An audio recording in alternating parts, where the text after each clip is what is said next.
Break each item on the list down into actionable steps. Give them the how-to, clear instructions, examples, demonstrations. Okay, so we've got the what and the how, but what about the why?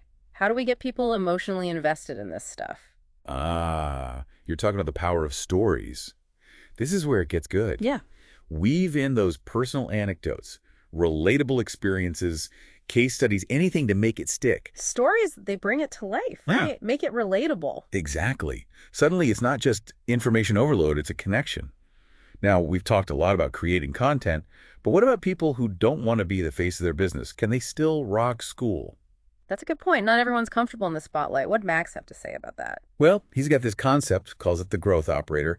It's perfect for those behind-the-scenes masterminds. So you're saying you don't have to be like a guru on camera to win with Skool. Tell me more. It's like the million-dollar question, right? How do we actually make money with this? Most people think online courses, that's it. Right. But Max says, think bigger. There are so many ways to monetize a Skool community. Courses are just the beginning. Okay, now you've got me really curious.